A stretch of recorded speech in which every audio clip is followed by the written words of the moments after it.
Esselamu Aleyküm ve Rahmetullahi ve Berekatuhu. Kadirlik Facebook'taki dünyanın her qaysı joylaridagi qarindoshlarım, hammalarning şu vakti ve bunun keyingi vakti Ramazan tugugüçe, Ramazan tugugandan kimi yana hayat devam qiladi. Qiyomatgacha inşallah, ahiretgacha ve onundan keyingi ahiretinglardagi hayotinglar güzel bo'lsin qadrli qarindoshlar. Ben bir avazımı bir qarab bakay. Eğer avaz doğru düzgün çıkan bolsa dersimizni devam kılıp ketebiliriz. Avazımız çıktı doğru. Bugün hem de şu Ramazan'ınki kaçıncı günü oldu bugün? 3. günüm ha. Ramazan Şembe günü başlandı. Şembe, Yekşembe, Düşembe, Seyşembe bugün 4. gün ekan.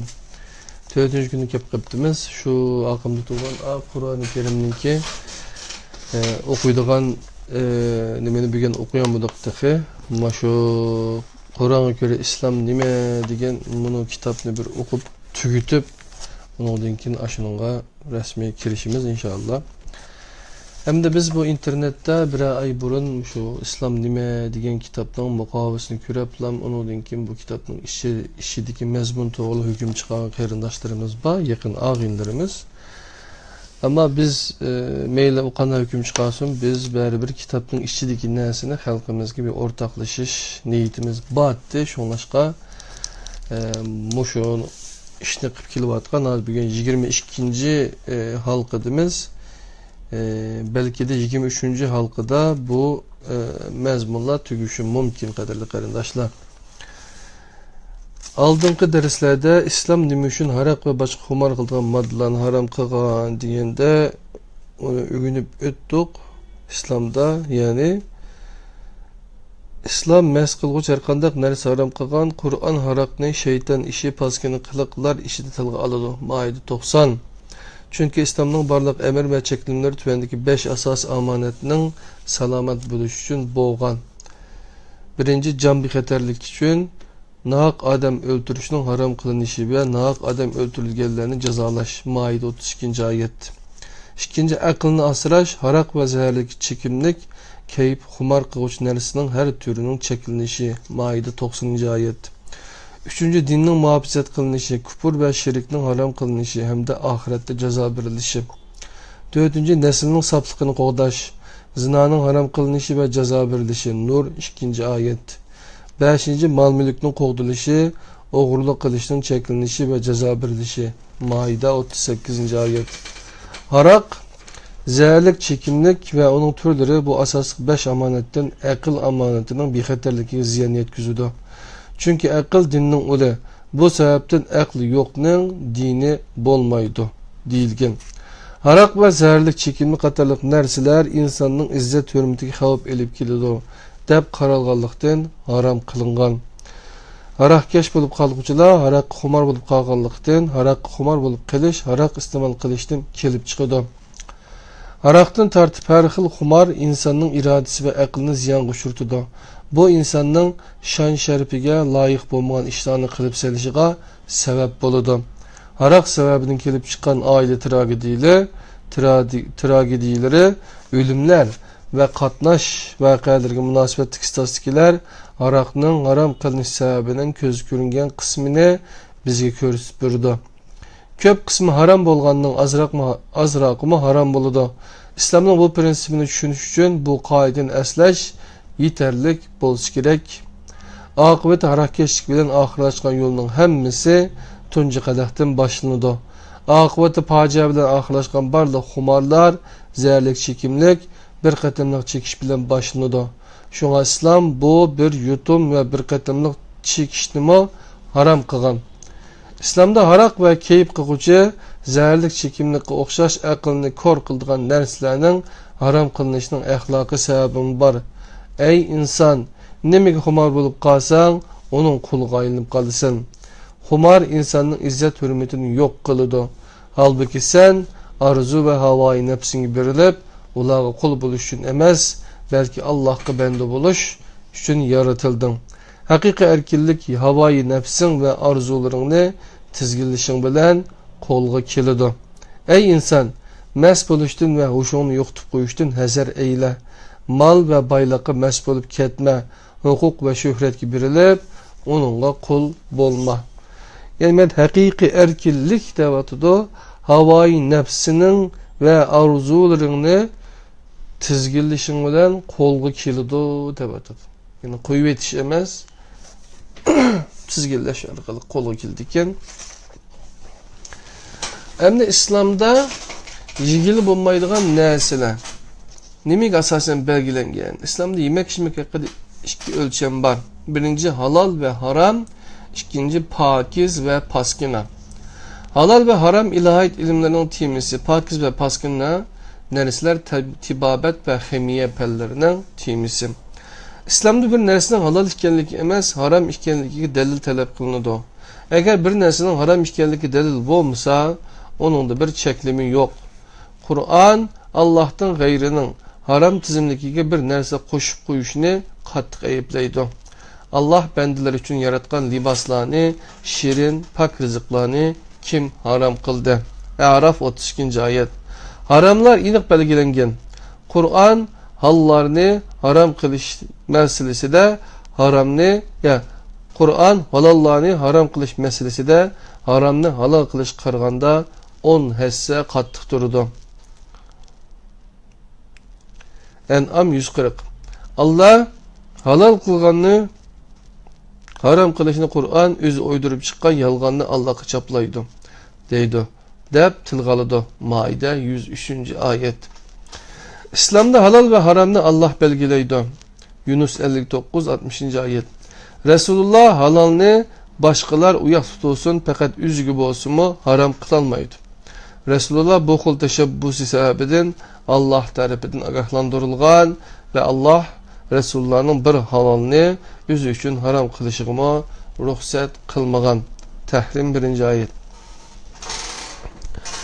Kur'an yemek içmek hakkında haramlar üstüde bir qatim toxtalgan bolsa, halalını haram kılış hakkında 10 qatim toxtalıdı. Bu mundaq deganlik buludu. Bir haramni halal kılış Kur'an'a nispeten bir hisse muhim bolsa, bir halalni haram kılış Kur'an'a nispeten 10 hisse muhim. Kur'an asaslık bu hakta asaylık bilen toxtalıdı. Çünkü Allah selayga asallıkni halaydı, tasdikni halamaydı. Bakara 185. ayet. İslam'da Yahudilikdek gıyabi uluglaş yok. Hem de ilah namıdın yemek içmekni mukaddes kılıp birdigan ilahi vekil mu yok. Yemek içmek Allah Adem ballarına bergen bir ikram. Kur'an'ın kımmet sistemisi de maneviyat her daim cismaniyetinin aldığı turudu. Qandaq mesele buluşunun qat'i nizar vahiy maneviyetini her daim maddiyetten üstün tutudu. Bu xuddi ahiretni dünyadan, ruhni bedenden, imanni amelden, niyetni ibadetten üstün tutuşuğa okşaydı. Bu arkalık maneviyet boğan ruhның gızası, cismi boğan bedeninin gızası muhim deydi. Kur'an aqlning hata bilim bilen uzuqlanışını, bedenning paskin narsa bilen uzuqlanışını muhim bir mesele sübutida o'ttirib qo'ydi. Qalbning poklanishga munosabatlik ayet soni bedenning poklanishga munosabatlik ayet sonidan selishtirg'ili bo'lmag'idek darajada ko'p. İslam nima uchun yemeklik haqida bunday astoydillik bilan to'xtaladi degan mazmunga keldi, qadrli qarindoshlar. İstanbulda hozir pishim bo'ldi, yo'q asr bo'ldi. Asr soat 17'nin 7 teptim. Qadrli qarindoshlar. Biz bunun aqısını o'qib beraylik. İnşallah namazdan bu dersi tugatgandan keyin o'qiymiz. İslamda nima uchun yemek içmek haqida bunday astoydillik bilan to'xtaladi? Haram g'izo orqali erishgan energiya vujuddan chiqib ketish uchun haram yo'l izlaydi. Paskina narsa orqali vujud ega bo'lgan energiya iroda, aql va vijdonni kirlatadi.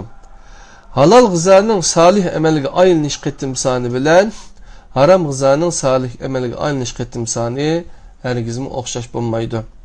Ba'zida kishi o'zi xohlamay gunoh o'tkazgan bo'lsa, yemek içmekiga diqqat qilish kerak. Mijoz qo'yning shakllanishida g'izoning asli farz qilingandimi yuqori bo'ladi. Pokiz yemek içmek bilan g'izolanganlar gunohdan yiroq bo'ladi.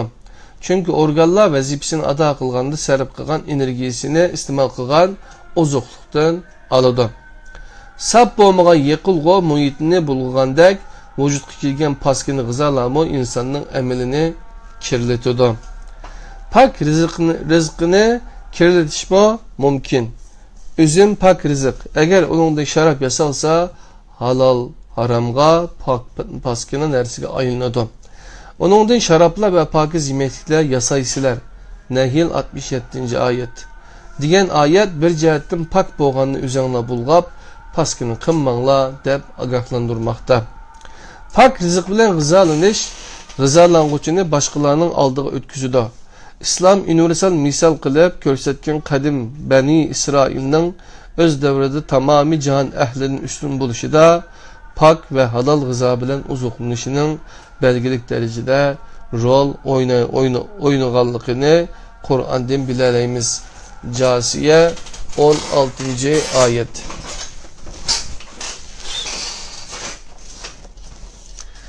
İslamda hayvanlar nima uchun Allohning ismi yod qilingan holda bo'g'izlanadi?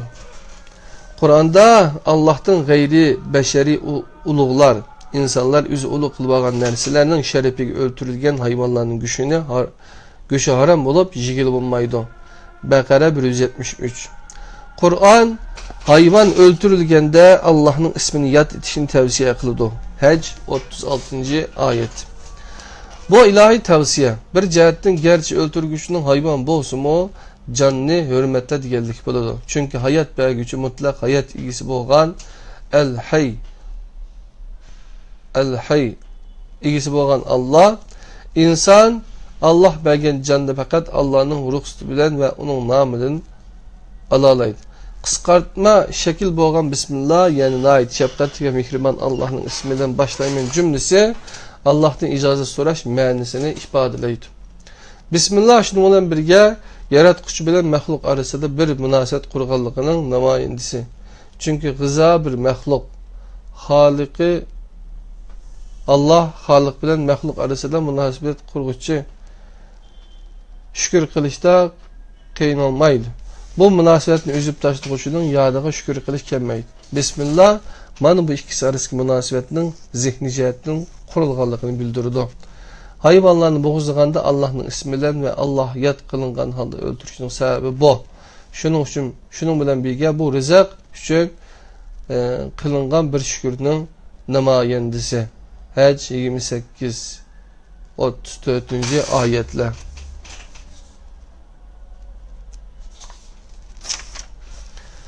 İslamda zina nimini ko'rsatdi debdi qadrli qarindoshlar.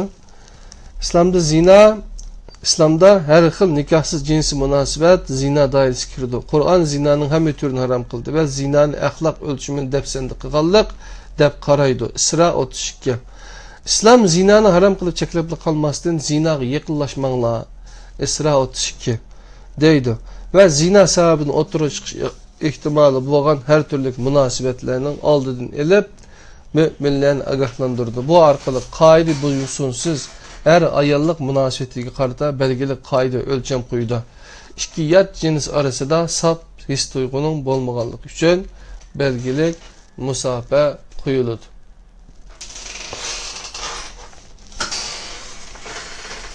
Zinaning jazosi nima? Zinaning hammasi islomda gunoh hisoblanadi. Chunki zina qilguvchi Alloh harom qilgan bir ishni qilib, Allah qo'ygan bir qonunni dafsanda qilgan bo'ladi. Zina amma oldida sodir qilingan bo'lsa, bu zina bo'lganlik uchun gunoh. Hamda amma oldida sodir qilganlik uchun jinoyat bo'lib hisoblanadi. Kishi zina gunohidan poklanish uchun hayot vaqtida Allohga butun samimiyati bilan yuzlanib tavba qilish kerak. Zumar 53. Tavba qilmasdan zina gunohi bilan Allohning huzuriga borgan kishini Alloh xolis afo qilaydi, xolisa jazolab poklaydi. Cehennem yalqını insanda bir günah bolsa köydürdü. bo'lmasa ko'ydirmaydi. Allohning mag'firat qilishini xohlashi kayfi bir ahvol emas. U bandaning dunyoda qilgan yaxshilik va yomonligining natijasi qaratib berilgan ilohiy qaror bilan munosabatlik. Qari'a 9-oyat. Ammaga jamiyatga oshkora bo'lgan jinoyat holatdagi zinoning jazosi tuvandagi oyatda ochiq bayon qilingan. Zina qilguvchi ayol va zina qilguvchi erning har birini yuzlaridan urunglar. Buxoriyning ijro qilinishi bu jazoning ijro qilinishi uchun, ya'ni bu jazoning ijro qilinishi uchun zina holini ochiq va aniq holda ko'rgan 4 shohid bo'lishi kerak. Nur 13-oyat. Qur'on zina qarati jazo belgilash bilan bir vaqtda begunoh zina bilan tuhmat chaplab, ayblaguvchiga jazo belgilagan. O'g'ilchiligining oldini olgan. Nur 4-oyat. Hemcinslik haqida Qur'on nima deydi? Qur'on hemcinslikni haddidan oshganlik va chekdan oshganlik, fahishatan deb ataydi va zinoning bir turi deb qaraydi. Naml 54-oyat. Chekdan ishib ketgan chegara va dafsanda qilingan o'lcham fitrat va yaratilish bo'lib, insonga ilohiy hadiya sifatida taqdim qilingan shahvatning maqsadi inson naslining davom qilishi uchun edi. Hemcinslik aldı bilen bu asasi muddao qilib, şuna hemcinslik insan fitratiga zid keladi. Shay'larning tabiati va fitratiga zid keladigan har ish haddini ishni ma'nosini bildiradigan fahishatan bo'ladi. Fitratga zid bo'lgan har ishga o'xshash hemcinslikmi binormal bir ahvol bo'lishini bilishdanmi ziyoda haram qilingan bir gunoh. Yani haddini ish ma'nosini bildirgan fahishat bo'ladi. Fitratga zid bo'lgan har ishga o'xshash hemcinslikmi binormal bir ahvol bo'lishdan ziyoda haram qilingan bir gunoh. İslamda tuhmatning hukmi nima ekan? Bir anglab bakaylik. Qilmagan bir gunoh yoki yomonlikni bir insonning qilganligini da'vo qilish tuhmat deb ataladi. Tuhmat inson shaxsiyatiga qaratilgan ma'naviy tajovuz bo'lib hisoblanadi. Tuhmat yolg'iz tuhmat qilguvchining shaxsiyatiga qilgan ta'arruz, hujum bo'lib qolmasdan ijtimoiy jamiyatdagi inovatini to'kish uchun elib berilgan hujumdur. Qur'on bu harakatni hem gunoh hem jinoyat sifatida qabul qilgan va jazo belgilagan. Nur 4-oyat. Tuhmat qilguvchi oxiratda Allah'ın rahmetinden mahrum kılınıp cezalandırıldı. Yani töhmetin kurbanları pek köp hazır, töhmet kılganına ait köp. İslam'da gıybet nime, onun hükmü çoğudur. Gıybet arkasından çıkış ma'nisi bildirdi. İnsanların arkasından çıkış, ösek gap söz kılış gıybet deb atıldı. Gıybet bir kişiye 100 turan diyenmeydiğin gap, sözlerini arkadan iniq deb tushundirilgan. Qur'on gıybetni cheklagan. Mahfiy yushurun aldı arkasından daim töhmet qilib, chiqishtirib, ayib izlab yurgushining holiga voy, umaza 1-oyat. Vahiy birovning arkasından chiqimchilik va g'iybat qilishni o'likning go'shini yeyish deb ataydi. Hujurat 12-oyat. Yani gıybet ahlaki galcırlık da kırılmakta. Bir ölüknün çürüp ketken güçünü yiyiş, güçü bilgici emez. Bir ölüknün çürüp ketken güçünü yiyiş, güçü yilgüçü emez, yigüçüge ziyan yetkizidi. Gıybet mi? Gıybet kılgıçı emez. Gıybet kılgıçıga ziyanlık. Yani gıybet mi? Gıybet kılgıçık emez, gıybet kılgıçık ziyanlık. Gıybette bunda 2 xil ziyan var. Birinci, insanlar ara münasebetke ziyan yetkizildi. İnsani münasebetini bozudu ve insani münasebetinin şekillenişindeki özra işinçini yo'qotdi. İkinci, Allah insan arasındaki münasebetlik ziyan yetkizildi. Çünkü gıybette gıybet kılınğuçunun yokluğu fırsat dep qarıldı. Ama zerreden saqit kılıngan bir hakikat şu ki gıybet kılıngan şahsi u yerde bolmagan bilen Allah o yerde var. Gıybeti kılınğuçunun anlamaslığı Allah'ın mı anlamaganlığını bildirmeydi. Kaderli kırındaşlar. Yani İslam'da gıybetninki hükmünü Hucurat 13. ayetten kürbasak bulduken İslam'da üsüm nime üçün haram deyilip de üsüm hiç qandaq bir kıymet yaratmasdan fakat pul üstüden pul tepiş bulup İslam üsüm ribani haram kılıp zakatını farz kıldı.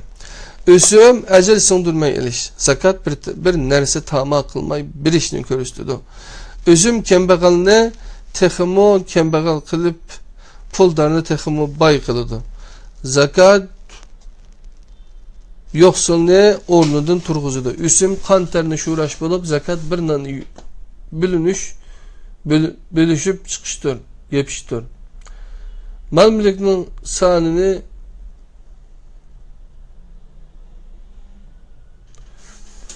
zakat mal mülkünün sanını azaytıdı. Her bereketini aşırıdı. Üsümnün ahiretteki mükafatı azap, zakatın ahiretteki mükafatı savap. Rom 39. Üsümnün haram kılınışı da emgek ve kımmet yaratışkı tergib kılınıp emgekni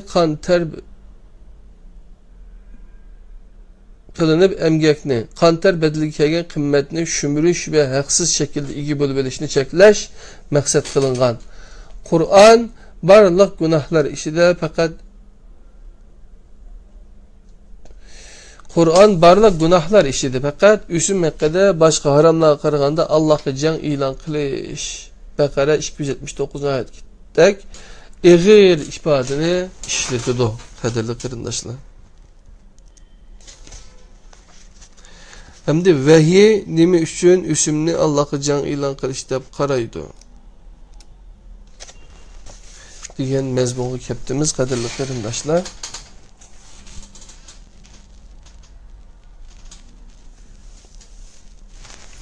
Yani namazımızı okuyup onun dinkin başlayla desek cık bir betme kanmaptı.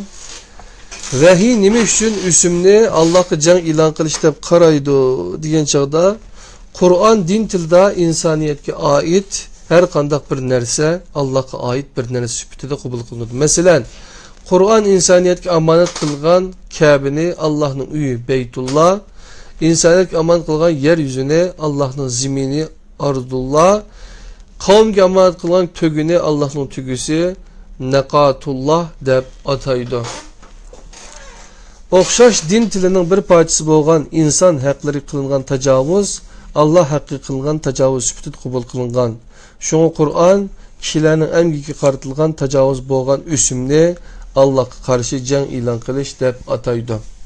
Üsüm insaniyet hakkıga tacavuz kılganlık dep qaralgan. Çünkü her üsümge asaslangan bir iş eksploatasyonu yukarı götürüp emgekni xor kılıdı. Bu insaniyetin nazarida emgeknin kımmetsiz halda düşüp kılışıga ve cezanın ravaj tepişiga sebep boludu. Neticede menfaat, gimi, şefkat ve merhametin aldığa ütüp kaldı. Yığış hırsı, kımmet yaratış ve ecel sonduruştak güzel faziletin aldığı ütüdü. Bu bir ictimai cemiyet üçün ilip etkanda eğir yokutuş buldu. Üsümnün haram kılınışı insanın köpeytiş hırsı boyunturuk selişini maksat kıldı. Kur'an köpeytiş ve yığış adetinin hırsının insaniyetin cehennemge söylep bardığallıqını tüyendeki ifadeler bilen enik şekilde bayan kılıdı. Ta ki kabirlerini ziyaret kılgınlığı yani kabirleri kömürgünlüğü kadar pul mal balalar bilen pekirlenmek ulanın köpeytişlerini gaflet kaldırış rastıllah kelgüsü de bilisilen andın rastıllah kelgüsü de bilisilen eğer size rastıllah bu köpeytiş hebisinin nimelerini elip kildiğallıqını hakiki bilsenler gaflet kalmanlar. sizlar çoxum cehennemni görürsüler. Elbette dünyani cehennemge aylandırganlarning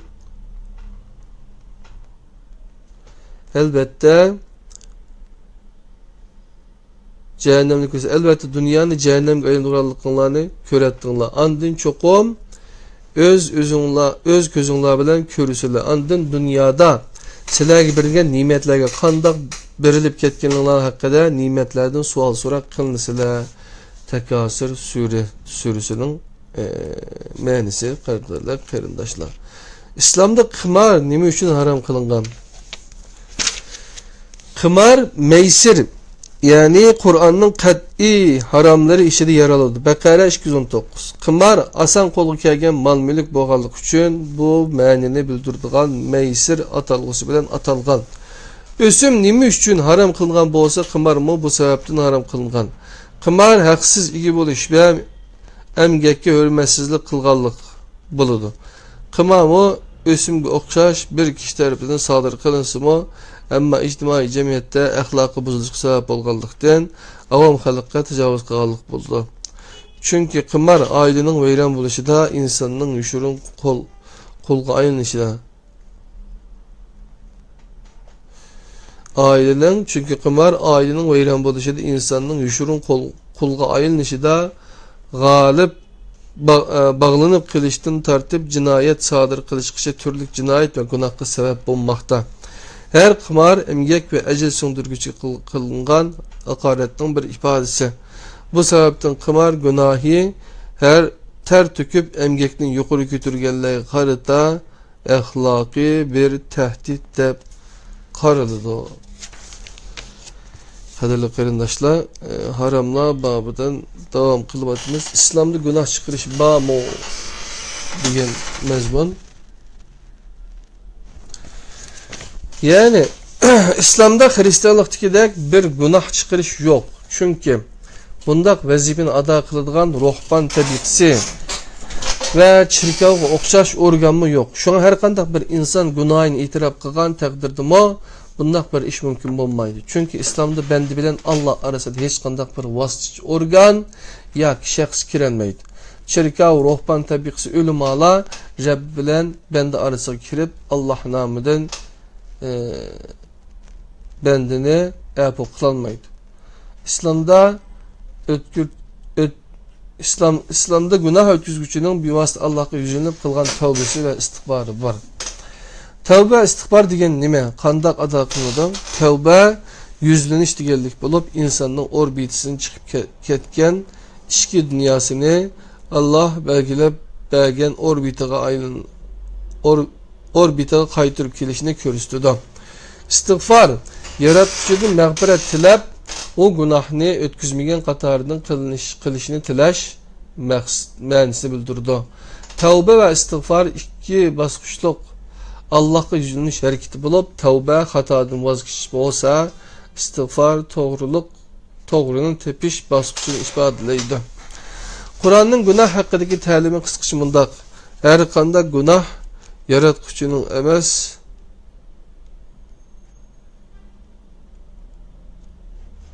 yani her qanday günah yaratquchining mag'firatidan cho'ng emas.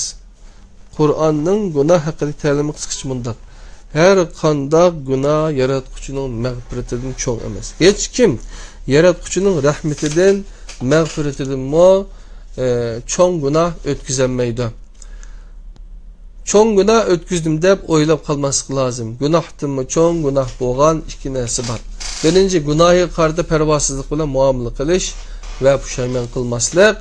İkinci günahını apo kılınmaydı dep qaraş. Günahı pervasızlık bilen muamele kılış ve puşayman kılmaslık günahlarının en yamını. Günahni mağfiret kılınmaydı dep qaraş Allah'tan ümidini üzgellik buludu.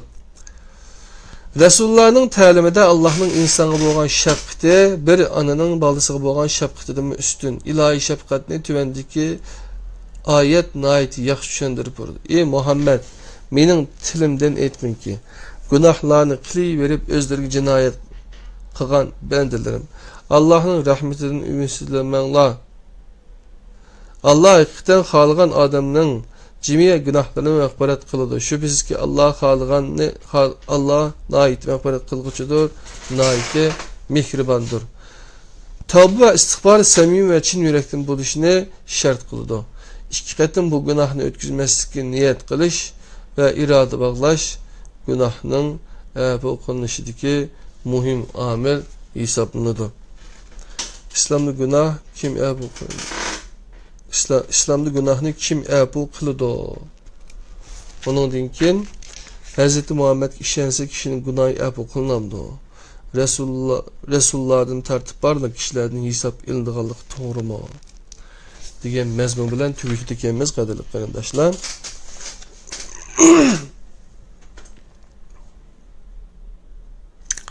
İslamlı günahını kim bu kılıdı? İslamda Allah'tan gayri hiç qandaq şəxs yoki organның bunda huquqi yo'q. Mərtəbəsi nima bo'lishi va kim bo'lishini qat'iy nazar hech qandaq bir musulmonning gunohini afv qilish huquqi yo'q. Rasulullah'nimo uning ichida Qur'on Rasulullah'ning barliq kishilar va o'z uchun gunohinglar uchun Allohdan mag'firat tilegin deb chaqiriq qildi. Muhammed 19-oyat. Resulullah hiç kimnin günahını afv kılmaydı. Fakat başkalarının günahını mağfiret kılmış için Allah'a dua kılarlardı. Al-İmran 159. Şundaqdımı haqqida kılınğıcı dua kılınğıcı kişi mağfiret kılış layık olmasa mağfiret kılmaydı. Tevbe 84. İslamda günahlarını fakat Allah'la afv kılır. Her insan günahlarını fakat Allah'a itiraf kılışı ve Allah'tan mağfiret diliş gerek. Çünkü insanların ayıp ve günahını fakat Allah suistimal kılmaydı. Allah'tan başka kişiler insanların ayıp ve günahlarını Allah'a karata koruz kılışı, kozur kılışı ve suistimal kılışı mümkün. Hz. Muhammed ki işlense kişinin günahı afv kılınamdı. Yok, afv kılınmaydı. Bu xil itiqad düşüncesi Hristiyanlıkta var, İslam'da yok. Muhammed Aleyhisselam'ın iman etişi, iman asaslarından fakat biri. Müslüman buluş fakat iman etiş deganlik emas. Bu işnin yerini bulup, qalğan yerime salih amel qilish. Qur'on iman etgan va salih amel qilgan kishilarning nijotlikka erishganligini necha 10 oyatda bayon qildi. Resulullah'ın tartip barda kişilerden hesap ilinganlığı doğru mu? Şundaq doğru. Ahiret günü barda kişiler bilen birge elçilerini o hesap ilindi. Biz elbette elçi evetilgen ümmetlerden elçiler tebliğ kılmadı mı? Sizler qandaq cevap qaytışlar deb so'raydi. Elçilerden mi? Elbette Allah tapşırgan vazifini ada kılganlar o ba deb soray. Kılganlar mı deb soraymiz. Yani biz elbette elçi evetilgen ümmetlerden elçiler tebliğ kılmadı mı? Sizler qandaq cevap berdiniz deb soraymiz. Ümmetten soraymiz. Elçilerden mi? Elbette Allah tapşırgan vazifini ada kıldınlar mı deb soraymiz. En'am 7. ayet bilen bu haramla toğruluk mezmun tügüdü. Şimdi inşallah kiler saatte aile ve ictimai hayat diyenine onu İslam nime Kur'an'a göre diyen kitaptan sözleyimiz inşallah ayette vaktimiz çıksa. Bugünkü bir şey geçip olsun kadirli karındaşlar yine Kur'an'ı okuyduğunuz mu bah inşallah onun için mu sabırlarını tileyme. Allah'ın özgü amanet. Esselamu Aleyküm ve Rahmetullahi ve Berekatuhu.